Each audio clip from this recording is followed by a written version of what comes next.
Hola, mi nombre es Jorge Naranjo, yo soy guía del Instituto Distrital de Turismo.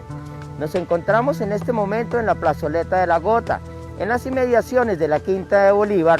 A mis espaldas pueden ustedes observar el río San Francisco. El río San Francisco fue la principal fuente hídrica en la antigua Santa Fe. En el recorrido que vamos a realizar, vamos a poder contemplar la fauna, la flora y la unión indisoluble que hay entre los cerros y la ciudad. Vicachá, conocido y llamado así por los indígenas, resignificaba para la cultura muisca, que fueron nuestros ancestros, resplandor de la noche. Hacia 1550, con la llegada de las primeras comunidades religiosas, los franciscanos, cambió su nombre por San Francisco. De allí se convirtió en la columna vertebral de la naciente Santa Fe. Esta ciudad fue construida en medio de dos ríos, de hecho en medio del río San Francisco o Vicachá y en medio del río San Agustín o Manzanares. En la medida en que la ciudad fue creciendo, el agua era fuente de la vida y se hizo indispensable. Las personas venían a las orillas y a las riberas de este río a lavar la ropa. También los baños públicos quedaron en sus orillas y adicionalmente a eso la gente venía a cocinar, por lo cual botaban los desechos y el río se fue contaminando poco a poco. Evidentemente, al llegar a la parte final encontrábamos ya sus aguas bastante contaminadas. Para 1916 se empieza a canalizar este río. Se canalizó por varias razones. Una de ellas es cuando subía su cauce, se inundaba algunas partes de la ciudad, entre ellas San Victorino. Pero una de las razones principales fue que para 1940, una vez estaba terminada la canalización, se comenzó a construir el eje de la ciudad que hoy conocemos como la Avenida Jiménez.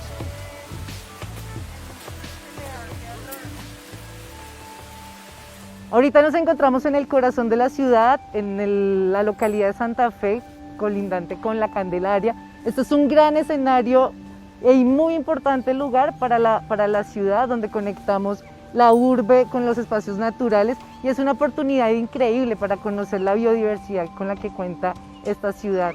Este corredor precisamente inicia desde la iglesia de San Francisco, en el centro histórico de la ciudad, y nos conecta a través del eje ambiental, quien lleva por su canal el río San Francisco, que es el lugar donde nos encontramos. Y esto invita a todas las personas que viven en esta ciudad y a las personas que nos visitan, a todos estos turistas que están descubriendo este paraíso en Bogotá, a encontrarse con un corredor ambiental rico en fauna y flora. Este es un corredor importante para el desarrollo y la vida de las especies nativas que encontramos en Bogotá, como las diglosas, como los colibríes, como incluso las pavas andinas que viven en cerros orientales, que son especies nativas de este corredor. Como especies nativas como los urapanes, como el cedro, como el nogal, son frutos y son fuente de alimento para estas especies, que se sigan conservando y puedan desarrollar todos sus ciclos de vida en este espacio en Bogotá.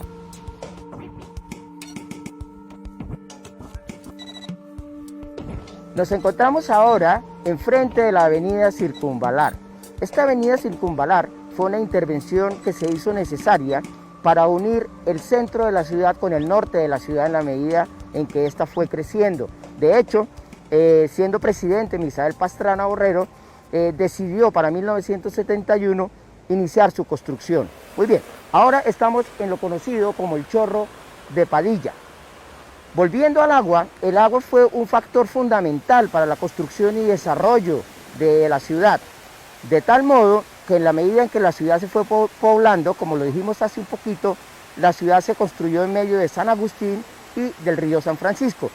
Así pues, se canalizaron las aguas del río San Agustín para formar el primer acueducto público, que eso fue en el año 1583.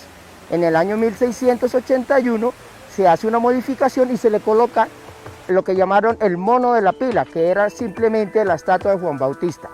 Bien, ese fue su primer acueducto, o el primer acueducto que tuvo la ciudad, que se alimentaba del río San Francisco, y por medio de una cañería de cal y ladrillo llegaban las aguas. De allí comenzó a haber una gran demanda por el agua, y las personas que tenían dinero o las personas pudientes pagaban a las personas, a los aborígenes o a los esclavos, obviamente en este caso no lo pagaban, para que trajeran el agua a sus casas.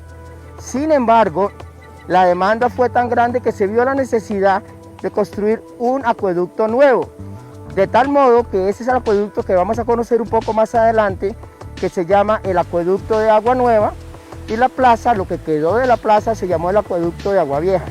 Ahora bien, en la construcción de ese acueducto, mientras que hacían los trabajos, en este sitio donde yo me encuentro, haciendo una excavación, el señor Zenón Padilla, en 1864, se encontró unas jarras, un pedazo de espada, y continuó excavando y encontró un manantial de agua que en honor al señor Zenón se llamó el Chorro de Padilla. Este punto hoy todavía es conocido como el Chorro de Padilla en honor a don Zenón.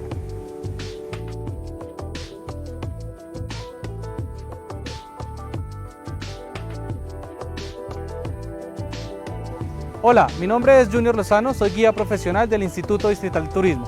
Hoy nosotros vamos a recorrer el Sendero Vicachá o San Francisco, como es conocido en la actualidad este río. Vamos a recorrer hasta el mirador, pasando por la estación de la Boca Toma, ya vimos la gota de agua y pues finalmente vamos a ir hasta el mirador recorriendo desde este punto aproximadamente 950 metros. Desde este punto nosotros vamos a apreciar un pequeño cambio en la vegetación, iniciando pues desde este ecosistema que se conoce como el bosque alto andino, a llegar a una parte que es el subpáramo. No alcanzamos a llegar a los páramos ya que son más de 3000 metros de altura. Sin embargo, es un lugar perfecto para recorrer, observar aves y pues no puede faltar una buena opción en cuanto a guía de aves. El sector donde nos encontramos se conoce como la Boca Toma y hace referencia a los primeros acueductos que nosotros tuvimos en nuestra ciudad, ya que fueron los principales ejes de desarrollo para toda la urbe que hoy conocemos. El primer acueducto que nosotros conocimos fue para 1584, el cual fue conocido como Los Laureles. Sin embargo, como este se encontraba canalizado por medio de ladrillos, las diferentes obras hicieron que se realizara un nuevo acueducto. Este acueducto fue conocido como Agua Nueva, por lo cual el anterior fue llamado Agua Vieja. El primero tomando agua del río San Agustín y este segundo ya tomando las aguas del río Vicachá o San Francisco.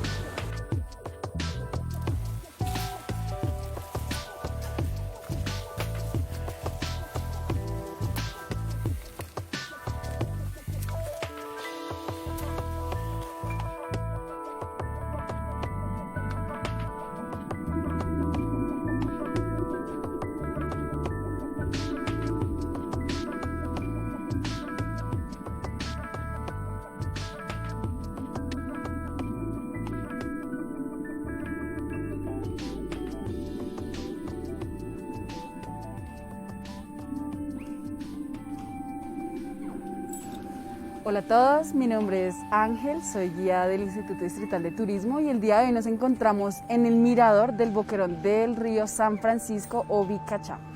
Y pues acá yo les quiero contar sobre los inicios de la ciudad. De hecho, la ciudad de Bogotá nació entre los dos ríos, San Francisco y San Agustín, y la Plaza Mayor, la Plaza de Simón Bolívar, se encuentra ubicada justo en la mitad de estos dos ríos, ya que estos ríos eran los que le provisionaban el agua a la fuente que estaba en la mitad de la Plaza de Simón Bolívar hace mucho tiempo atrás. En este lugar estamos viendo específicamente las montañas que para nuestros indígenas eran sagradas, Monserrate y Guadalupe. Eran tan sagradas que para ellos estas montañas significaban y representaban lo más cerca al cosmos y a Dios. Ellos acá hacían sus ofrendas y sus rituales para adorar a los dioses, Dios Luna, Dios Sol, el Dios del agua y a los árboles también. Nuestros indígenas los muiscas tenían un ritual que consistía en visitar las 5 lagunas sagradas, Guatavita, Siecha, Huasca, Ubaté y Teuzacá. Con eso ellos rendían los tributos a sus dioses y con eso ellos se aseguraban que sus cosechas y sus siembras iban a ser prósperas. Por eso las montañas eran totalmente sagradas para nuestros indígenas y a partir de eso se empezó a formar la ciudad de Bogotá. Con la llegada de los españoles, ellos empezaron a poner encima de los rituales y las creencias de nuestros indígenas, las creencias de ellos. En estos momentos, en la montaña de Monserrate, tenemos la iglesia del Señor de Monserrate. Antes en esta montaña se adoraba al dios Sol. Eso se llama sincretismo religioso. Antes, donde nuestros indígenas adoraban a sus dioses, llegaron a poner los dioses de ellos y así fue más fácil que los indígenas aceptaran la nueva religión. A partir de eso también, a partir de estas montañas, en la ciudad de Bogotá empezaron a surgir nuevas creencias, como que en las montañas aparecían brujas, aparecían espectros, cosas por el estilo, y por eso por mucho tiempo las montañas no eran visitadas. Pero gracias a todas las intervenciones que ha sufrido, gracias a todos los proyectos que han surgido de parte de la ciudadanía, de parte de la alcaldía, hoy en día podemos disfrutar de espacios como estos, en donde podemos disfrutar de la naturaleza tanto nativa como foránea y disfrutar de la mejor vista de Bogotá.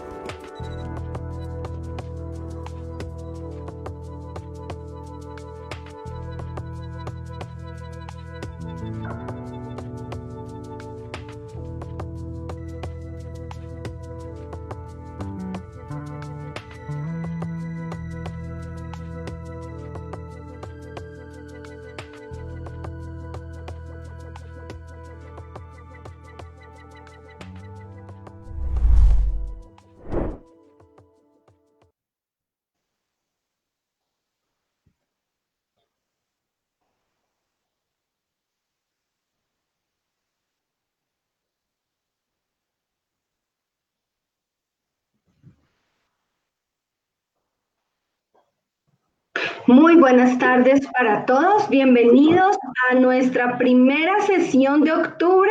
Ya estamos llegando casi a la recta final de la cátedra del IDT Preparando mi Futuro.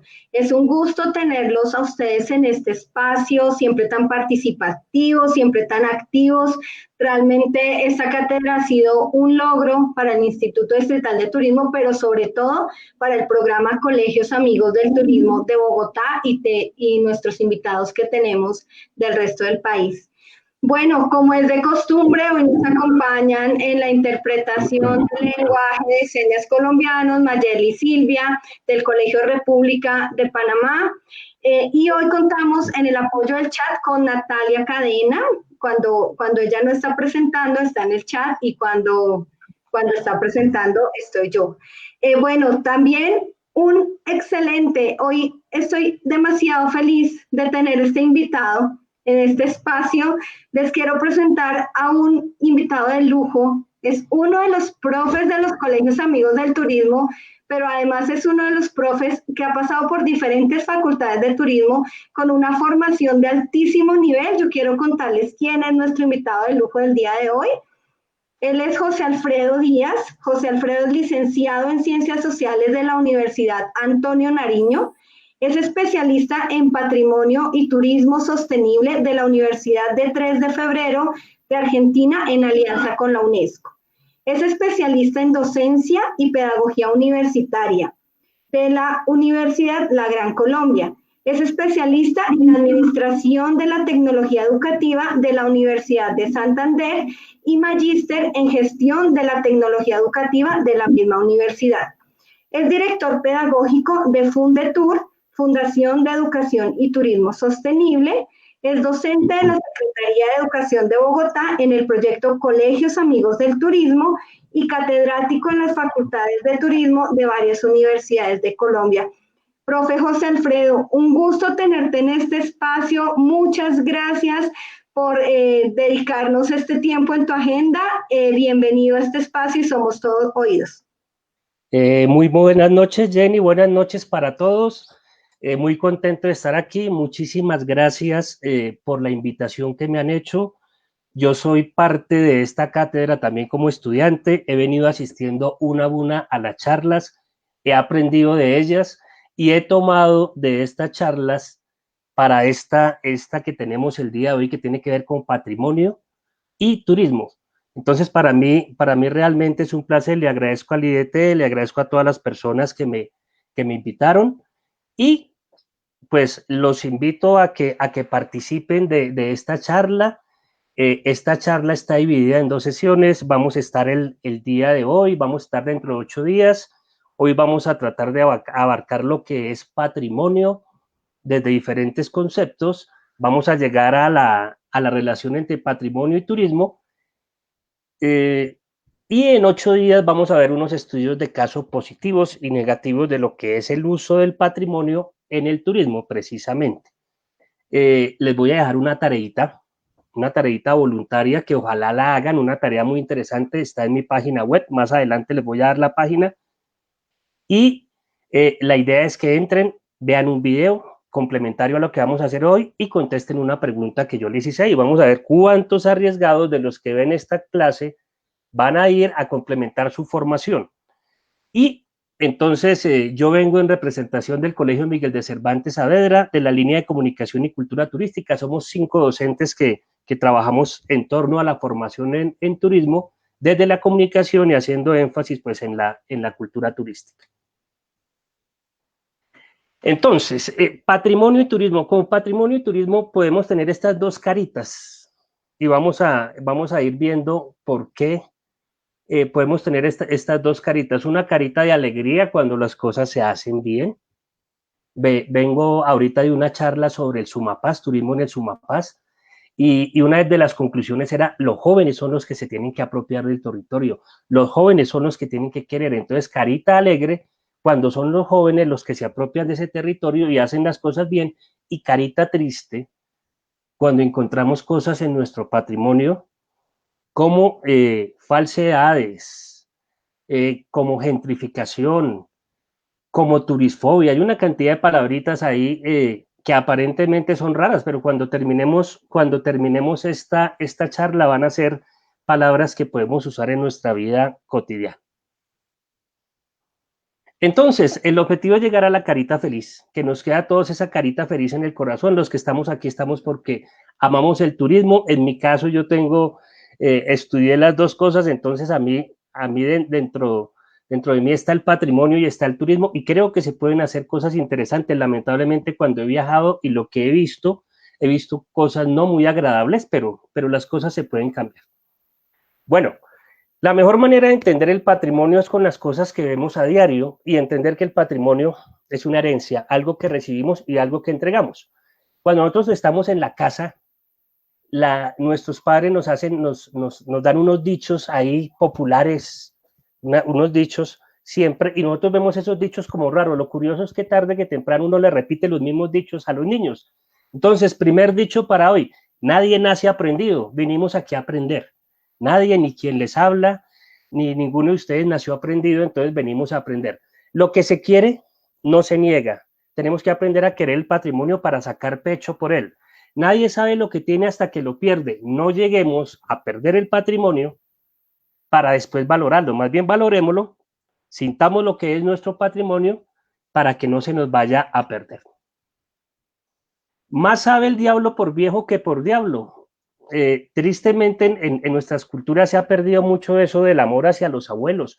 Los abuelos hemos visto en esta pandemia que nos han ayudado a hacer unas tareas fabulosas en esos videos que enviamos. Pues ahí está la sabiduría. En nuestro país lamentablemente uno va cumpliendo años y lo van haciendo a un lado. No, hay que traer porque esas personas que tienen mayor edad son las que guardan nuestro patrimonio. El que no oye consejos no llega viejo. Yo les voy a dar una serie de consejos. Si ustedes no los reciben, pues ahí ya está el dicho. Y lo que se hereda no se hurta. ¿Listos?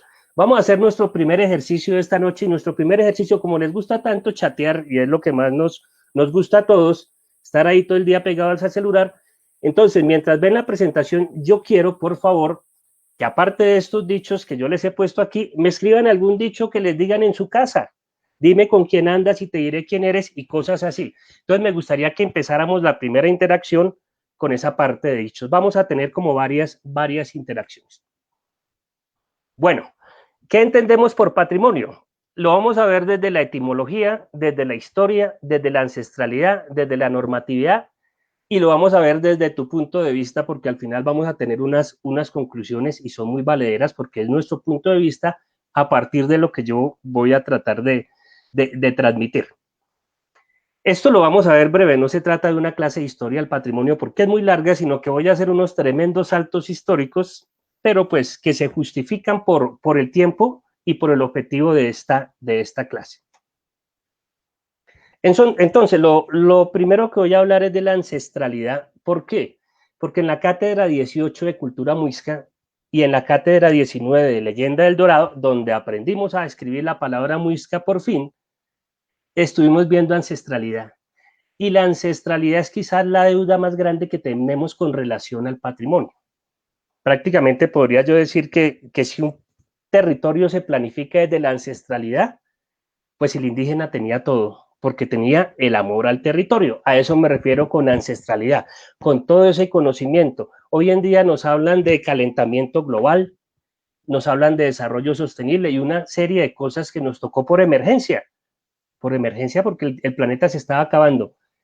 Y ese conocimiento ancestral que se ha pisoteado por muchos, muchos años, más de 500 años, resulta que tenía eso. Ellos ya eran sostenibles sin necesidad de esa palabra y ellos ya sabían que la naturaleza se tenía que cuidar. Entonces, le echo mano a estas dos cátedras que fueron fabulosas, la de Cultura Muisca y la de Leyenda del Dorado, para hablar de patrimonio desde la ancestralidad, entendiendo de que si para nosotros la tierra es nuestra madre, pues de ahí para allá tenemos todo el terreno ganado. Ahora, desde el origen de la palabra, que es la etimología, me parece muy importante el patrimonio, porque es que la palabra patrimonio viene, como muchas cosas que nos vienen a nosotros, viene de otros territorios y viene a meterse aquí en nuestro territorio, pero es interesante aprender a apropiarnos de eso que llamamos patrimonio y utilizarlo para nuestro beneficio y no que vengan expertos de otros lugares a hablarnos de patrimonio a nosotros. Entonces, la palabra patrimonio viene del latín patrimonium, una palabra compuesta a su vez por dos, que es patri, que es el padre, y monium, que es recibido. Pocas palabras, pues, lo que recibimos de nuestros padres y lo que dejamos a nuestros hijos. Aquí es donde nosotros empezamos a analizar, bueno, ¿qué es lo que yo he recibido de mis padres y qué le voy a dejar a nuestros hijos? Yo sé que hoy en día muchas personas no quieren tener hijos, no, yo quiero tener una mascota. Esa mascota necesita un territorio, necesita un buen ambiente. Nosotros cuando hablamos de padres es porque todos somos padres del territorio y cuando hablamos de hijos es porque todos tenemos la responsabilidad de heredar ese territorio a alguien y tenemos una responsabilidad grande. ¿Cómo lo vamos a heredar? ¿Cómo lo vamos a entregar? Son preguntitas ahí para irlas haciendo.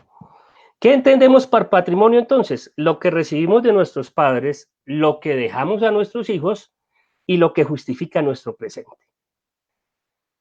Perder el patrimonio es como cuando una persona pierde la memoria. Imagínense ustedes perder la memoria.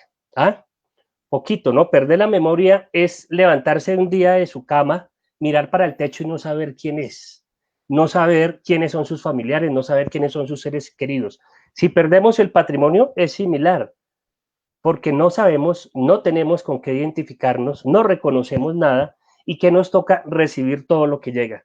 Entonces, no podemos perder esa herencia.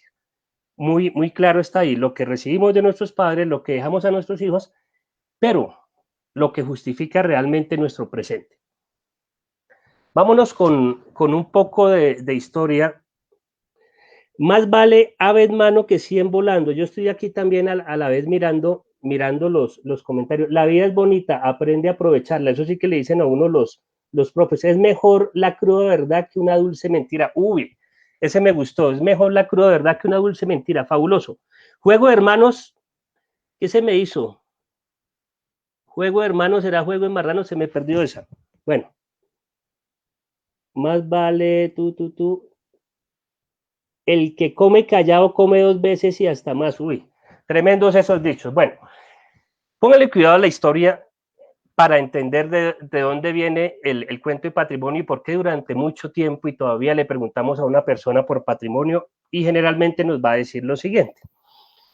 Nos vamos a ir hasta Roma y en Roma se manejaba el concepto de monumentum, que viene de monere, que es recordar, o sea, hacer una obra para recordar algo, para recordar una batalla. Este es el puente de Tito por allá del año 80 después de Cristo. Y eso se mantuvo durante mucho tiempo. Yo podría decir que en la actualidad uno le pregunta a una persona por patrimonio, inmediatamente puede llegar a hacer relación a un monumento. Eso se mantuvo casi 1000 años, porque va a ser hasta el Renacimiento, este es el Fórum Romano, hasta el Renacimiento, en que va a cambiar un poco eso de monumento. Y como ustedes saben, el Renacimiento es un periodo de transición entre la Edad Media y la Edad Moderna. En ese Renacimiento se le va a dar un concepto de monumento histórico, porque lo que se pretende es regresar a aquella cultura grecorromana, y entonces empieza a hablar ya no de monumento como algo para recordar, sino como un sitio que tiene un significado histórico. Y durante mucho tiempo ese significado histórico se quedó para esas civilizaciones nada más.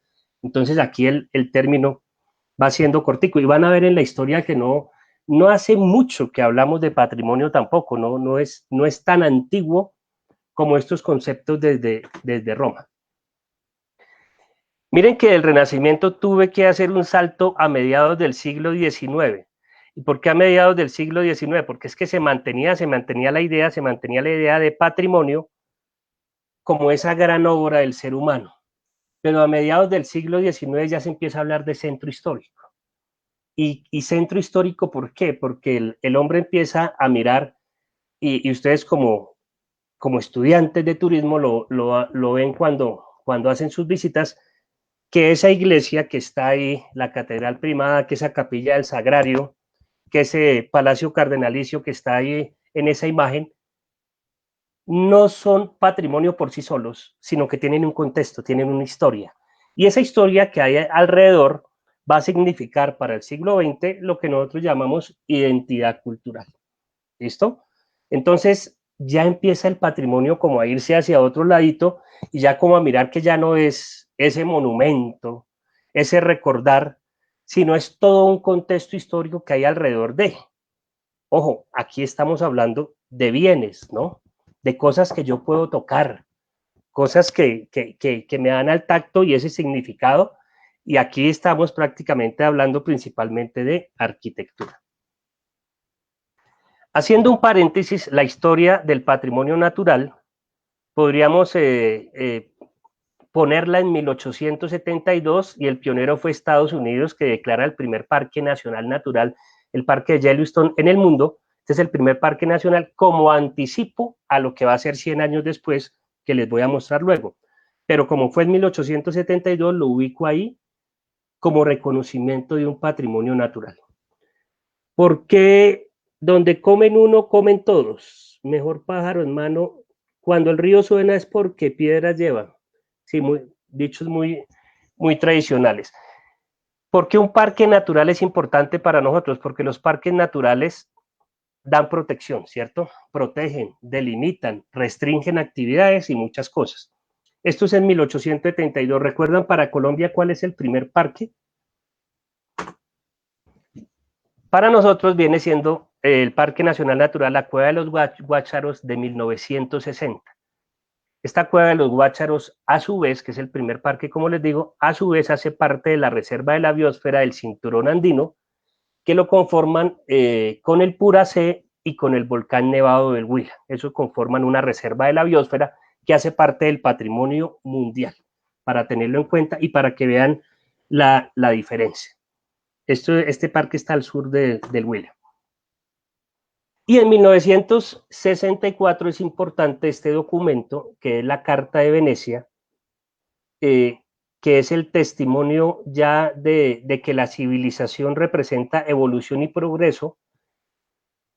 ¿Pero en qué sentido? En que ese monumento y ese centro histórico que estamos hablando no se queda quieto, sino que convive, sino que se mueve, sino que presenta un movimiento, que representa, que crea identidad.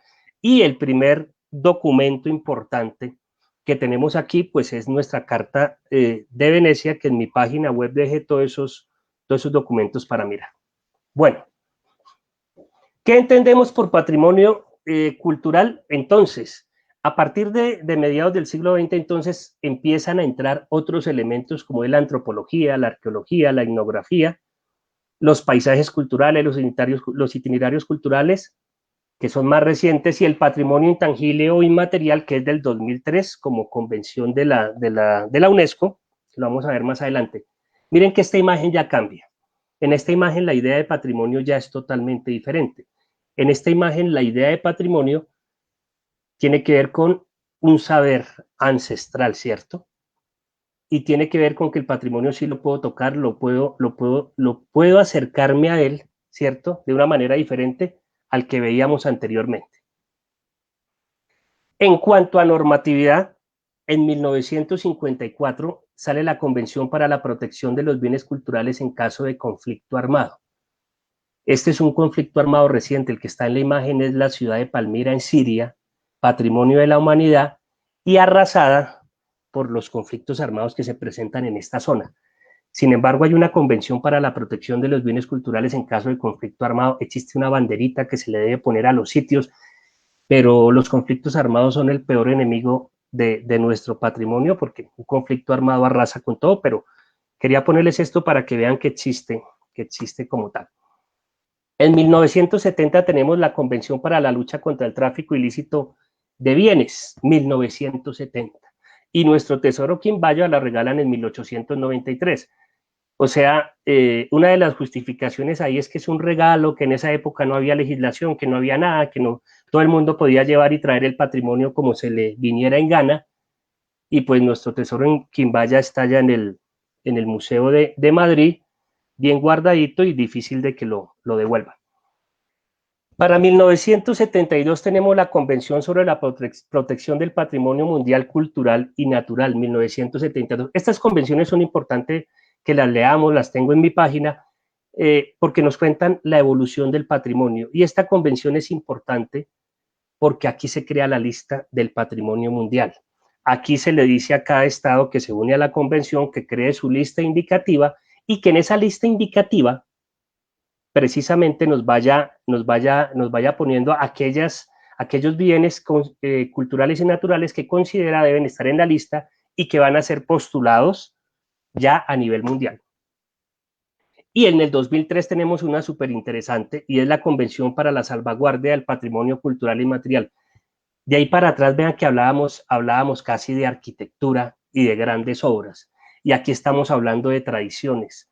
Aquí estamos hablando de la tradición, de la oralidad, de los dichos. Estamos hablando de muchas cosas que nos representan como pueblos y que habían estado olvidadas. Para Colombia, tenemos la Ley 397 de 1997 que crea el Ministerio de Cultura. O sea, hasta 1997 se crea un Ministerio de Cultura. La 1185 que modifica la 397, el decreto 763, si quieren ustedes hablar sobre patrimonio material, el 2941 si quieren hablar sobre patrimonio inmaterial y el 2358 si vamos a hablar de paisajes culturales. El artículo 4 de la ley 1185 nos habla que el patrimonio cultural de la nación está constituido por todos los bienes materiales, las manifestaciones inmateriales, los productos y las representaciones de la cultura que son expresión de la nacionalidad colombiana. ¿Qué tenemos? Lengua, dialectos, todo lo que es el conocimiento ancestral, los materiales de la naturaleza, lo científico, lo estético, lo urbano, lo arqueológico, lo lingüístico, lo sonoro, lo musical, lo audiovisual, lo fílmico, etcétera, etcétera, que es muy amplio, pero que está en la ley. Entonces, bonito saber de patrimonio, pero si yo no tengo un marco legal, ¿cómo lo protejo? ¿Cómo sé que aquello contra lo que están atentando es prohibido y que la ley lo protege y que yo a partir de esa ley puedo dar muchas cosas? Por eso es importante manejar. Y hay unos niveles del patrimonio. ¿Qué entendemos por patrimonio desde los niveles? Tenemos un nivel personal, mi patrimonio, un nivel familiar, el patrimonio de mi familia, un nivel local, el patrimonio de mi localidad, un nivel nacional y un nivel mundial. Es importante tener en cuenta eso. Hay personas que dicen, pero ¿por qué tal cosa no es patrimonio de Colombia? No, pues de pronto de lo local no sale ese patrimonio. Es muy importante para usted, pero no para Colombia. Puede llegar a serlo, ¿no? Pero todo puede ser, por un proceso puede llegar a ser patrimonio nacional, si cumple unos pasos que están en la ley que les di anteriormente. Y los niveles a nivel de Colombia, tenemos el Ministerio de Cultura con los organismos que hacen parte, los departamentos y distritos que tienen sus consejos de patrimonio y los municipios con sus dependencias de cultura generalmente y con la ley 70 tenemos las autoridades indígenas y las comunidades negras protegidas ahí. Entonces, siguiente ejercicio. Espero hasta ahí bien, espero no ir muy rápido, hasta ahí bien. Entonces, ¿qué es patrimonio? Entonces, patrimonio personal. Piensa en lo que le gusta y cómo han llegado esas cosas a su vida. Patrimonio personal.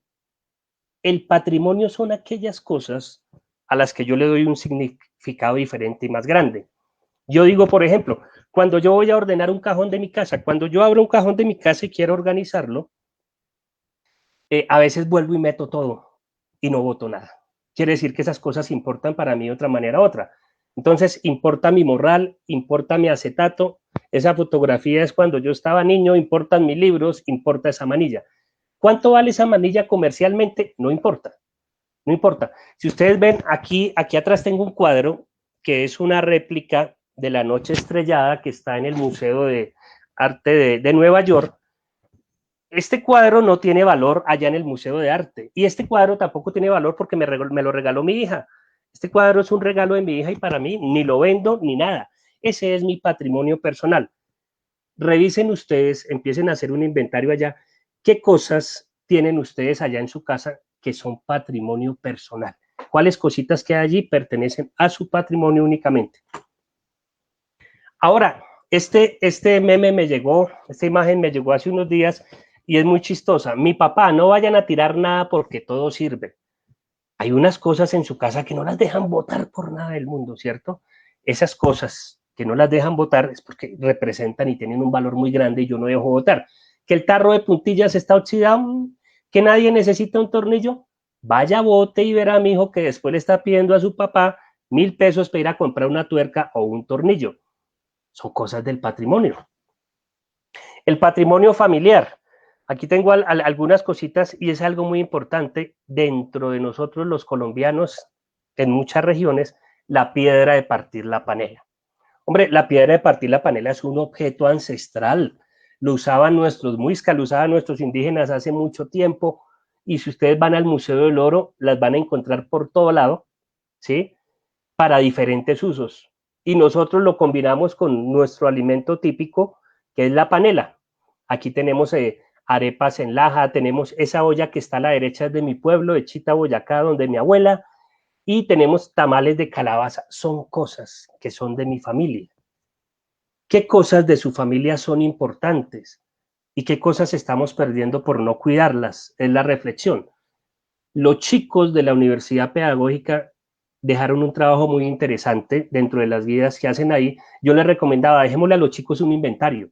Aprendamos a hacer un inventario. Un inventario es, yo cojo las empanadas de mi mamá y le recreo toda la historia con todos sus ingredientes, toda su receta estándar, todos los sabores, toda la tradición, quién se la enseñó a hacer a mi mamá, y guardemos eso por ahí. Verán que en 20 años, en 30 años, un nieto suyo la encuentra y eso es patrimonio porque puede recrear las arepas de la abuela o bisabuela. Entonces, ese es patrimonio familiar. Pero entonces, al turismo le corresponde ese patrimonio cultural que nos acompaña desde niños, pero que nos acompaña a todos. Esos modos de transporte que hay, esa plaza de mercado, esa máquina guarapera por allá en el eje cafetero, esas bolas de piquis, esa cancha de microfútbol que tanto nos representa a nosotros los bogotanos, ¿cierto? Y en muchas zonas de Colombia, esa cancha de microfútbol donde todos nos encontramos. Eso es patrimonio cultural, esos lugares, objetos, tradiciones que nos han acompañado desde niños y que hacen que yo me identifique con un territorio y que hace que yo quiera en un futuro dejarle a las nuevas generaciones cosas mucho mejores. En la clase que tuvimos de turismo cultural, nos hablaron un poco de la división, ¿cierto? De cómo clasificar esa división a la hora de hacer un inventario, porque los que trabajamos en turismo manejamos mucho los inventarios y trabajamos con este tipo de divisiones que generalmente son 3, lo cultural, lo natural y los bienes mixtos. Dentro de lo cultural tenemos lo tangible y lo intangible, y dentro de lo tangible tenemos los muebles y los inmuebles.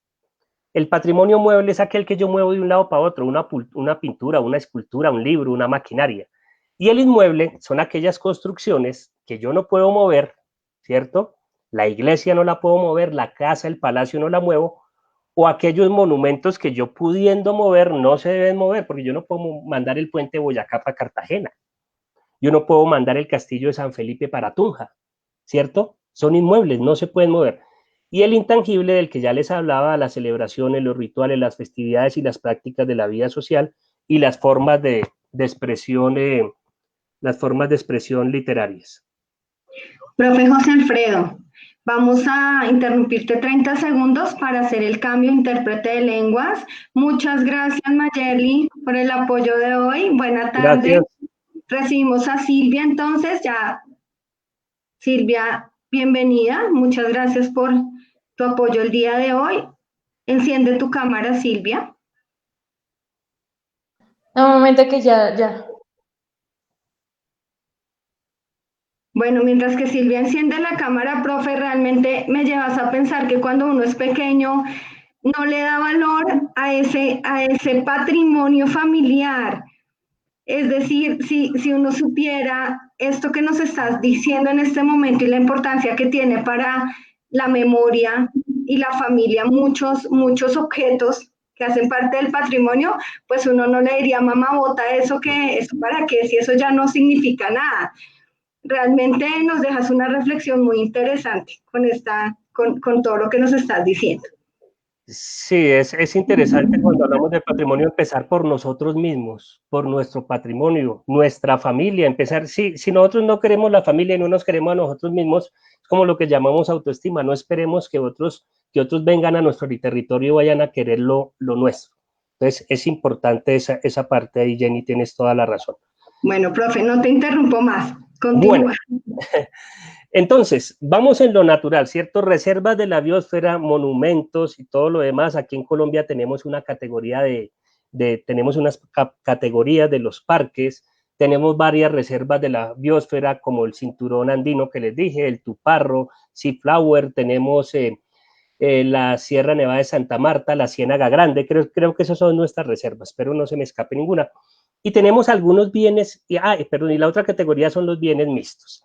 En esos bienes mixtos, pues ustedes ya entenderán que son donde hay natural y hay cultural, como hay vestigios arqueológicos e históricos, como el Parque Nacional Natural Chiviriquete, que es Patrimonio de la Humanidad, hay vestigios fósiles, hay actividad humana, vestigios subacuáticos de actividad humana, paisaje cultural como el paisaje cultural del eje cafetero, aunque está en la categoría de cultural dentro de la lista UNESCO. ¿Listo? Pero complementario a lo que se les enseñó, los símbolos que están acá son los símbolos que van a encontrar en los sitios de patrimonio mundial. El que está aquí a mi izquierda es el de patrimonio cultural y el que está a la derecha es el de patrimonio inmaterial. En la lista vamos a encontrar con amarillito los bienes culturales, con verde los bienes naturales y con verde y amarillito los bienes mixtos, y en rojo, qué tristeza, los bienes en peligro, que son muchísimos, para algunos países en guerra son todos. Esto es importante que una persona que entre al mundo del turismo lo sepa, porque pues como vamos a ver más adelante, estos sitios son muy visitados y yo debo saber cómo, por qué y qué categoría tienen. Por ejemplo, Colombia está ubicado en la lista después de Chipre y Colombia tiene 1, 2, 3, 4, 5, 6, 7, 8, 9 sitios declarados patrimonio, de los cuales tenemos 2 que son naturales, como lo ven ahí. Tenemos el Capacñán, que es el sistema vial andino, que lo compartimos con muchos países porque son los caminos incas que van desde Nariño hasta Argentina. Y tenemos el mixto, que es el Parque Nacional Chiviriquete, la Maloca del Jaguar. Por eso es importante reconocer esos colorcitos ahí. Y cuando yo le doy clic aquí dentro de la página de la UNESCO, de una vez me abre la descripción del sitio. Podemos ver lo que yo les decía: Argentina, Bolivia, Chile, Colombia, Ecuador y Perú comparten este patrimonio. Y es muy interesante hablar de compartir el patrimonio, porque es que las fronteras las crean los seres humanos y más las divisiones las hacemos nosotros. En aquella época, miren, 30.000 kilómetros, creo que esto es muchísimo más largo que los caminos romanos y es patrimonio de la humanidad, y va desde Colombia, Nariño, hasta la Argentina. Cuando nos vamos a la lista de patrimonio inmaterial, tenemos aquí estas manifestaciones. Cuando es cultural son bienes y cuando es inmaterial son manifestaciones. Y dentro de esas manifestaciones tenemos algunas de ellas que están en peligro. ¿Qué tenemos en peligro? Los cantos de los llanos, que son Colombia y Venezuela, y tenemos el vallenato. ¿Por qué los cantos de los llanos y el vallenato? Porque es que las nuevas generaciones no están cultivando eso. El vallenato ya no es el vallenato tradicional. En los llanos ya no hay niños que se dediquen a la vaquería y a estos cantos tradicionales. Esas cosas hacen que el patrimonio se pierda, como decía Jenny. Las generaciones van perdiendo ese patrimonio y nos vamos olvidando de una música vallenata, nos vamos olvidando de unos cantos en el llano y se pierde y nos queda para la historia. Y tenemos otros, como los conocimientos tradicionales de los chamanes de jaguares de Yurupari, el sistema normativo Guayú, el carnaval de blancos y negros, el carnaval de Barranquilla. Y si le damos en uno de ellos, por ejemplo, ya le vamos a dar, perdón, aquí tengo de nuevo lo que yo les decía. Ese Valle del Elba en Dresde, Alemania, tiene una lineecita. ¿Qué quiere decir la lineecita? Quiere decir que lamentablemente ha sido eliminado de la lista del patrimonio mundial. ¿Por qué lo eliminan?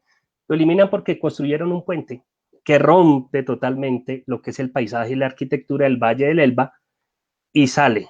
Eso no se puede hacer en un patrimonio, hay que tenerlo en cuenta. La ciudad de Potosí, en Bolivia, ¿por qué está en rojo en peligro? Por la minería. Demasiada minería y están acabando con todo en Potosí. El centro histórico de Viena, ¿por qué está en peligro? Por los rascacielos, porque cuando usted construye al lado de un centro histórico, pues el centro histórico pierde la importancia. Entonces vean ustedes lo importante aquí. La República Árabe de Siria está en guerra, todo su patrimonio está en peligro. Libia tiene unos conflictos también tremendos ahí, todo su patrimonio está en peligro. Entonces, cuando yo doy clic, me sale lo siguiente y es importante para nosotros como comunidad. Me va a salir un sonido, en este caso de la marimba, me va a salir un video de la marimba, me va a salir el expediente. El expediente es el documento oficial que yo presento ante la UNESCO para que algo sea declarado patrimonio de la humanidad, un bien o una representación. El eje cafetero creo que se presentó 2 veces, si uno se presenta 3 y no aceptan, ya sale de ahí, pero en la segunda el eje cafetero fue declarado. Ahí es donde vamos, Cristian, vamos con el video que les tengo para hoy sobre la marimba, para dialogar un poquito alrededor de eso. Gracias.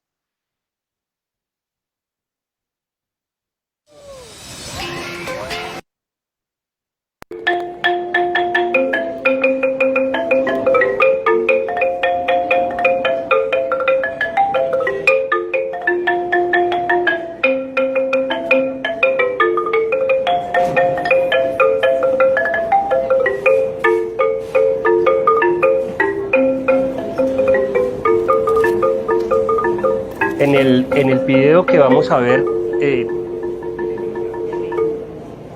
sobre la marimba, vamos a analizar algunas cositas interesantes que hay como patrimonio inmaterial. El conocimiento técnico yo creo que es hereditario.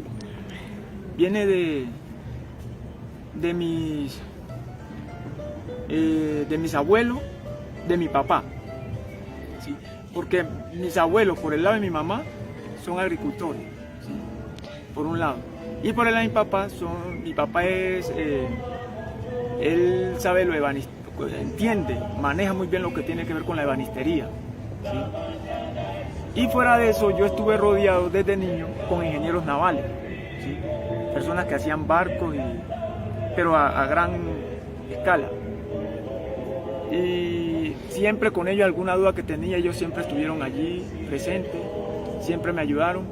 Y lo otro con ellos era el trabajo manual, ¿sí? En ese entonces poco máquina, allá no había muchas máquinas. Me acuerdo tanto que cuando inicié no había taladro.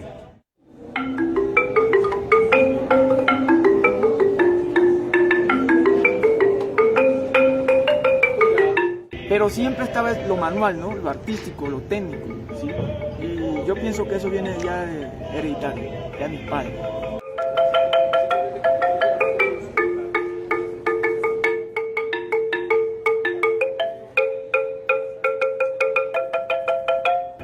Yo aprendí con un señor, mi maestro, Guillermo Ríos Benítez se llama. Él era de Puerto Aires. Y él llegó a la casa, a vivir al lado de la casa, porque nosotros vivíamos en el pueblo.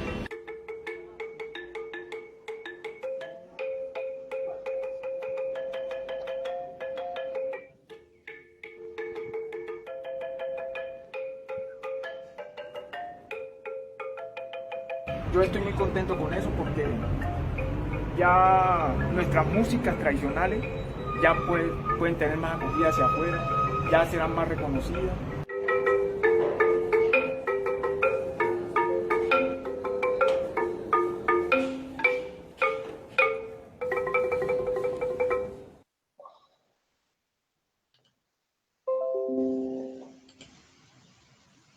Bueno, entonces algo interesante del video, me gusta mucho ahí, es cuando dice, yo tengo que tener una buena relación con mi padre. Claro, el padre, como vimos en patrimonio, es la herencia.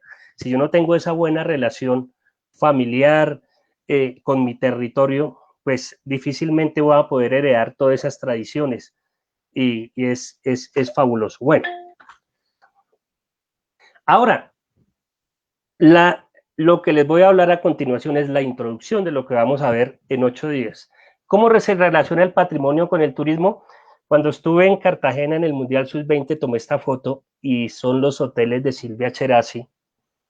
La foto de la izquierda, la de la derecha no es mía, olvidé ponerle la fuente, pero ¿cómo se relaciona el turismo con el patrimonio? O sea, este es un sitio histórico declarado Patrimonio de la Humanidad.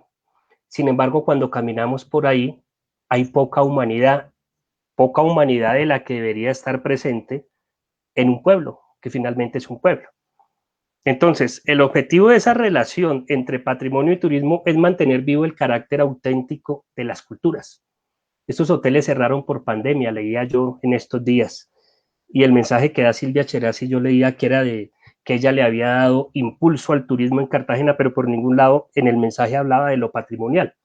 Entonces, el mantener vivo ese carácter auténtico de las culturas es complicado cuando un pueblo es declarado Patrimonio de la Humanidad, si no se le da manejo.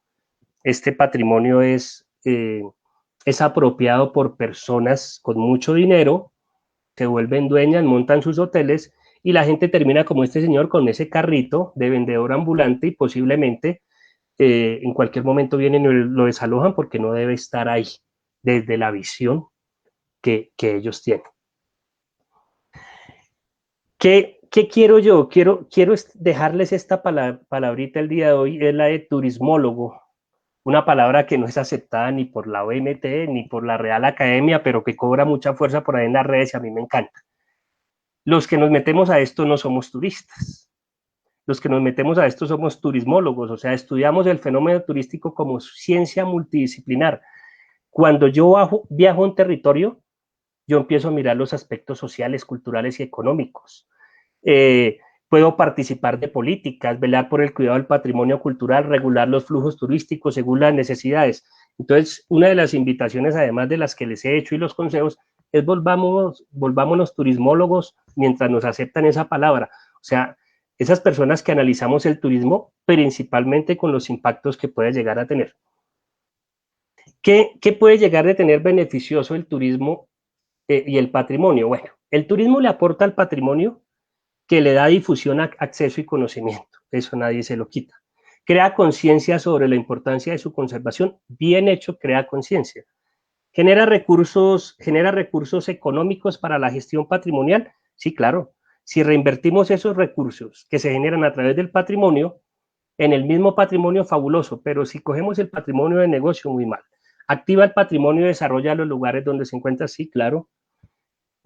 Lo repetitivo aquí, que no puede ser cansón, es si se hace bien, si se planifica bien y si se hace teniendo la comunidad como base, no como amiga, que sea la comunidad como base de todo.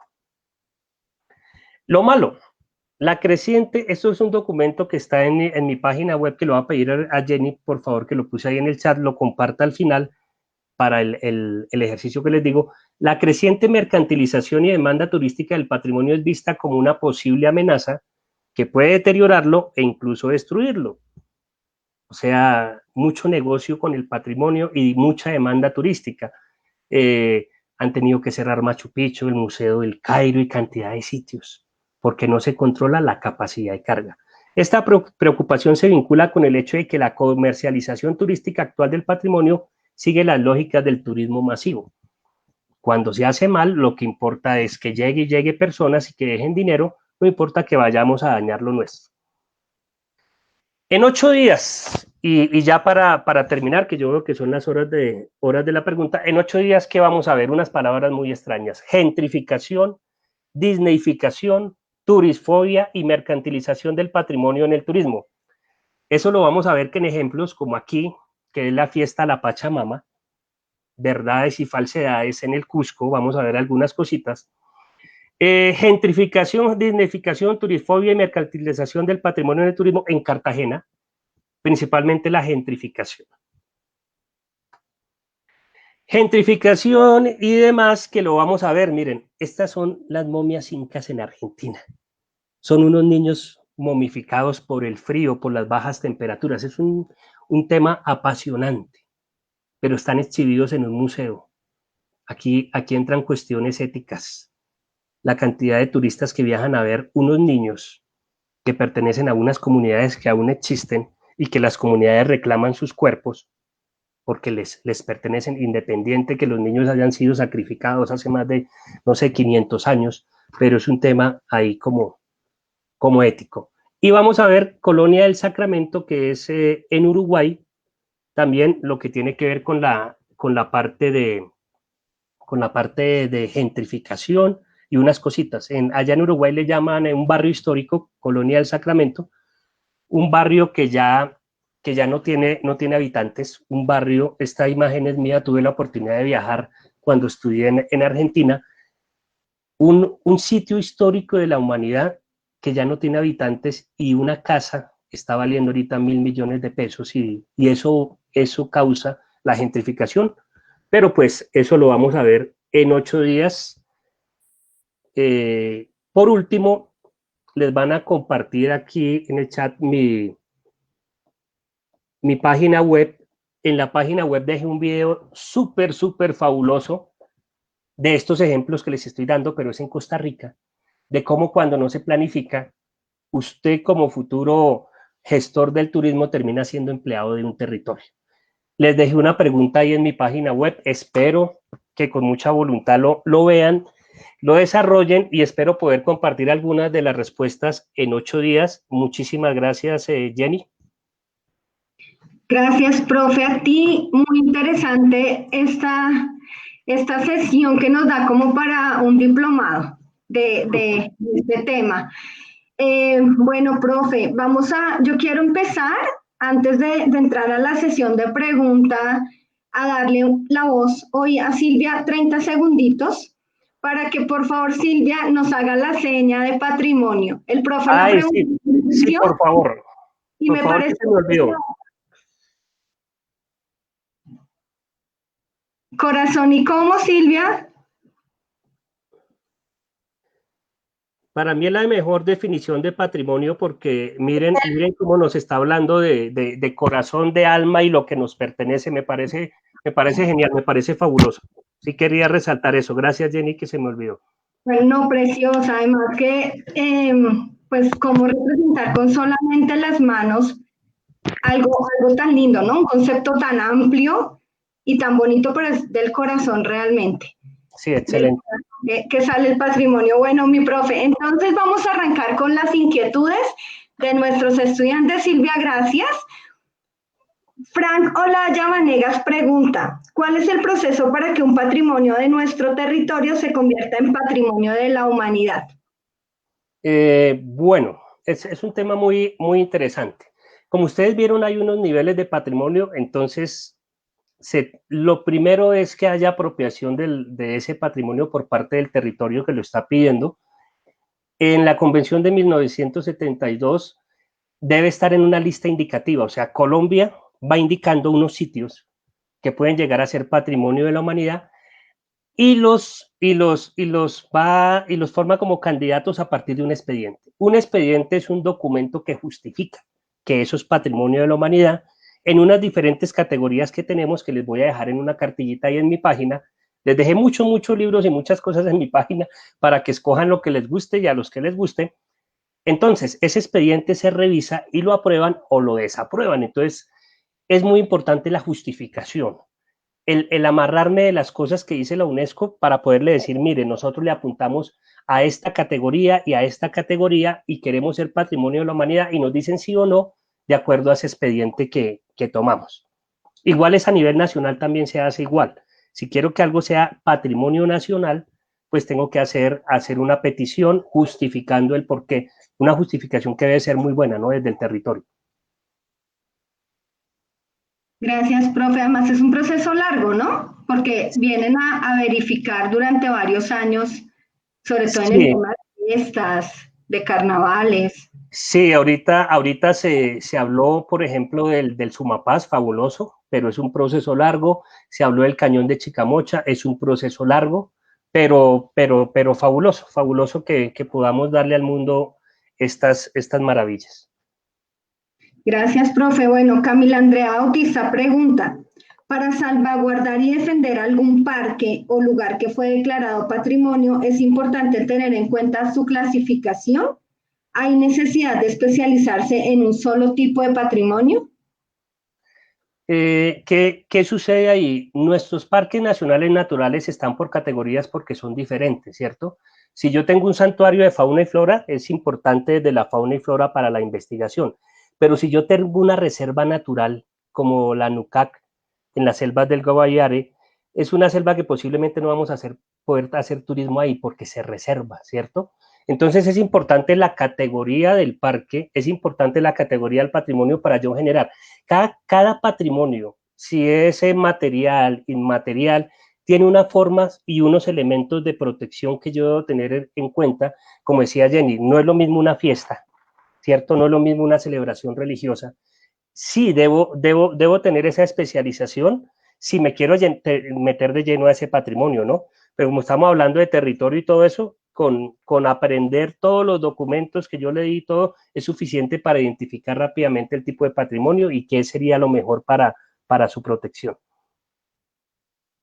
Profe, Donovan Vega nos habla de un fenómeno en Colombia bastante doloroso, que es el desplazamiento forzoso por conflicto armado, y nos pregunta, ¿los campesinos en dónde están ubicados? Voy a leerte la textual. Dice, una pregunta, ¿los campesinos dónde y cómo están ubicados en el patrimonio, donde debido al conflicto armado estos tienen que desplazarse de forma continua? Donovan es estudiante de nuestro colegio. Donovan, un saludo. Qué bueno que preguntes si es el mismo Donovan. Un abrazo, y si no es también un abrazo. ¿Dónde quedan nuestros campesinos? Cuando hablamos de gentrificación, que es la última palabra que les dé ahí, estamos hablando del desplazamiento de mi territorio por parte de otras personas, ¿cierto? El patrimonio debe ser de los habitantes del territorio. Obviamente, Donovan, que lo debe ser. Lo que tenemos que evitar es el desplazamiento, Donovan, porque es que si las personas que tienen esa tradición deben ser desplazadas a la ciudad, pues ya no van a poder cultivar, ya no van a poder hacer compartir sus tradiciones y muchas cosas, y aquí en la ciudad se van a ver contaminados de otra serie de aspectos que lo van a dejar a un lado. ¿En dónde se clasifican? No. Cuando se declara algo inmaterial, las personas que hacen esa manifestación son parte de esa manifestación. Nuestros campesinos obviamente son nuestro patrimonio y hacen parte de esa cultura popular, de ese folclore. ¿Dónde quedan? Pues lamentablemente la misma palabra lo dice, quedan a un lado, Donovan, y eso es lo que tenemos que evitar. Pero no solo hay desplazamiento, Donovan, por violencia, hay desplazamiento por construcción de represas, hay desplazamiento porque algunas personas ven que un atractivo turístico es interesante, un parque es interesante y empiezan a comprar terrenos y hacer construcciones como el video que les digo que les dejo, desplazan a los habitantes y se adueñan de los territorios, donde quedan, pues lamentablemente, pues quedan desplazados y los que más sufrimos somos nosotros porque nuestro patrimonio se pierde ahí. Profe, creo que nos tienes que decir tu página web, cómo es, y ya la colocamos, nosotros la colocamos en la referencia bibliográfica también. Ah, Jenny, mira, la puse ahí en el chat de Meet, te la puse, si me haces el favor, si la puedes de ahí compartir o la comparto. Sí, sería bueno si la puedes compartir Listo, al ya miro y la comparto. ¿Cuál es la idea entonces? Les recomiendo por favor pero ya abro aquí un momentico para poder compartir. Les recomiendo por favor, si les apasionó el tema, si les pareció fabuloso, me parece muy, muy importante que vean el video. El video es impactante. La comparto. ¿Cuál es la idea entonces?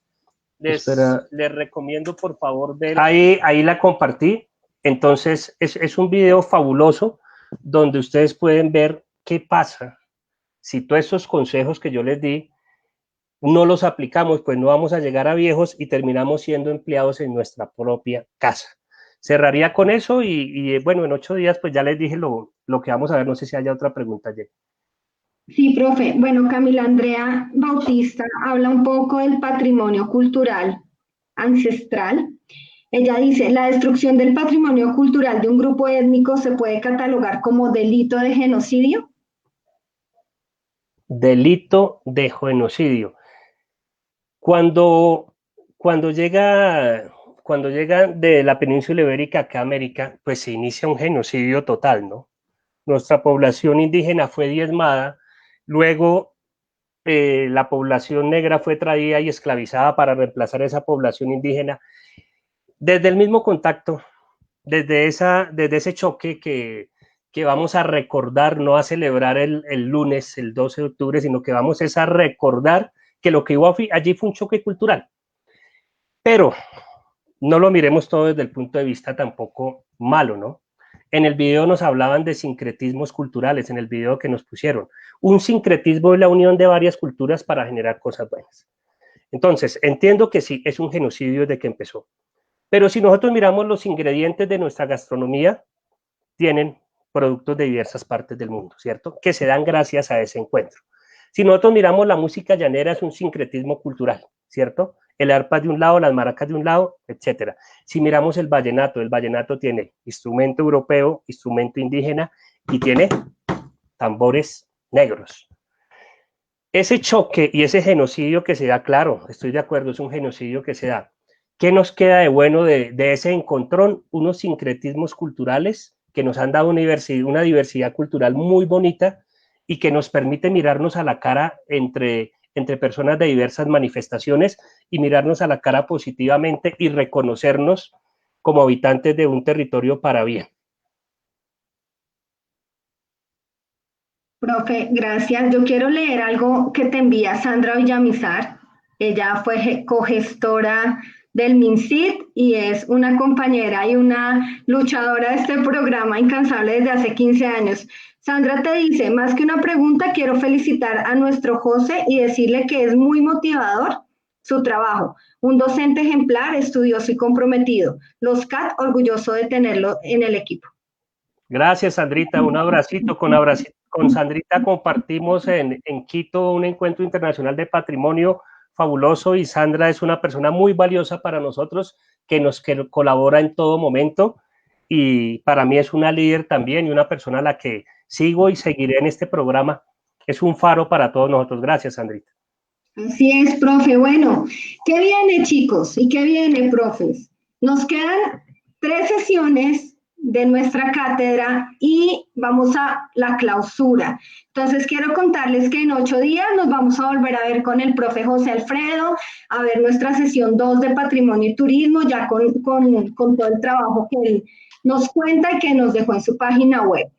Luego vamos a tener una sesión de Marca Bogotá, vamos a aprender cómo se promociona desde el Instituto Distrital de Turismo la marca Bogotá, y vamos a cerrar con Sandra Villamizar hablando un poco de estos aprendizajes y cómo será el turismo en el futuro. Luego vamos a tener una sesión, ahí ya terminamos nuestra cátedra, pero vamos a tener 2 bonus track. El primer bonus track es que vamos a tener la sesión de clausura en donde les vamos a entregar la certificación a todos ustedes. Vamos a hacer lectura de los ensayos que nos están mandando. ¿Cómo se hacen? Tengo una pregunta en el chat. 1000 palabras. En 1000 palabras ustedes nos van a contar, los que quieran, que esos ensayos queden publicados en la página de la cátedra. Nos van a contar qué aprendieron en esta cátedra. En 1000 palabras nada más, que son casi una cuartilla, qué aprendieron, cuáles fueron los retos que les dejó la cátedra, y que quisieran contarle a los niños que van a tomar esta cátedra en el futuro, contarles qué es lo importante de tomar este espacio. Y vamos a tener un bonus track muy lindo, y es un poco la pregunta que nos hacían ahorita sobre nuestra intérprete. Hay mucha inquietud de por qué ella, aparte de sus manos, mueve su rostro, mueve su cuerpo. Vamos a tener una sesión final después de la entrega de certificaciones. Esa no hace parte de la cátedra, pero es un bonus track, y vamos a hablar de cómo hacemos esos ajustes razonables y cómo todo el tema de inclusión y accesibilidad es tan importante para el turismo. Eso es lo que nos queda, profe, aquí en adelante. Todavía tenemos algo de trabajo. Entonces, profe José Alfredo, cerramos la tarde de hoy. Certificaciones, esa no hace parte de la cátedra, pero es un bonus track. Y la pregunta de profe José Alfredo, hacemos esos ajustes razonables. El Facebook, entonces, para que le quites el audio. Bueno, profe, vamos a cerrar dándote un agradecimiento especial por este espacio, pero también vamos a ver un video sobre nuestros parques de atracción y diversión, algún producto que está moviendo el IDT en este momento. Entonces, profe, nos vemos en 8 días. Muchas gracias. Un abrazo para todos. Perdón, Jenny, acabo de compartir la página, ese es el ruido que hice sin culpa. Entonces, un abrazo. Ojalá puedan hacer el ejercicio, ojalá contesten la pregunta que les hago. Es básica para la clase en 8 días. Un abrazo y nos vemos en 8 días. Muchas gracias. Gracias a ti, profe, y no se pierdan el video, dura 1,5 minutos de nuestros parques temáticos de Bogotá. Una feliz noche para todos.